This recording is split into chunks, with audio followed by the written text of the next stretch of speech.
হাজারো ভালো কাজ ছিল তার চাকরি জীবনের খাতায়, কিন্তু নায়ক না হয়ে তিনি এখন খলনায়ক। পরকীয়া করতে গিয়ে যিনি তার সোর্সকে দিয়ে কুপিয়ে হত্যা করেছেন তারই একমাত্র স্ত্রীকে, নিজেই নিজের স্ত্রীকে খুন করানোর পর শোকের নাটক করে দেশবাসীর করুণাও কুড়িয়েছিলেন ঠিকঠাকভাবেই।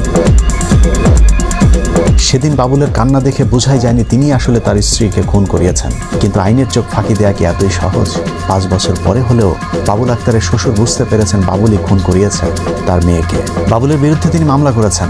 বাবুল এখন জেলের খানি টানছেন, অভিযোগ প্রমাণ হলে সর্বোচ্চ শাস্তি ফাঁসিও হতে পারে এসপি বাবুলের। সে তার স্ত্রীকে খুন করছে, সেই কারণে আমি নিজে বাবুল আক্তার সহ আর আগে যারা সম্পৃক্ত ছিল এই সম্পৃক্ত আসামিদের বিরুদ্ধে আমি বাধ্য হয়ে নিজে মামলা করছি। বাবুল যাকে ভাড়া করে তার স্ত্রীকে খুন করিয়েছেন সেই মুসার স্ত্রীও বলেছেন বাবুল আক্তারের নির্দেশেই তার স্বামী খুন করেছেন মৃতকে। আমি একটা কথা জিজ্ঞেস করলাম যে আপনি কি এই মামলার সঙ্গে জড়িত আছেন, এই হত্যার সঙ্গে? বলতেছে পার না, আমি এটা করতে চাই না, আমাকে বাধ্য করছে, এটা না করলে আমার সমস্যা হতো। প্রিয় দর্শক, এবার একটু নড়ে চড়ে বসুন, কারণ এতক্ষণ যা শুনছিলেন আমি তার চেয়ে অন্যভাবে ভিন্ন রকম কিছু বলবো। এতক্ষণ মামলার বাদী, সাক্ষী, তদন্ত কর্মকর্তা সকলেই বলেছে বাবুল আক্তার খুন করেছে, কিন্তু আমি যদি বলি বাবুল আক্তার খুন করেনি তাহলে কেমন হবে? কে কি বললো সেটা দেখার বিষয় না, কারণ আদালত চায় যুক্তি। যে কারণে এবার চলুন যুক্তিসঙ্গত উক্তিগুলো তুলে ধরা যাক। একটা সময় ছিল বাবুলকে তার শ্বশুর শাশুড়ি নিজের ছেলের মতো ভালোবাসত।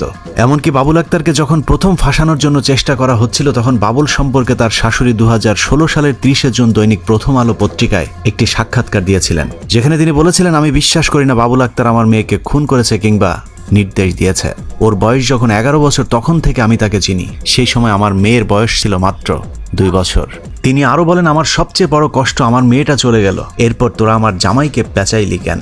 বাবুল একটা ফেরেশতা, ওরা আমার মেয়ের জামাইরে নিয়ে আজে বাজে কথা বলছে। আমার ছেলে নেই, ওকে আমরা ছেলের মতো দেখি।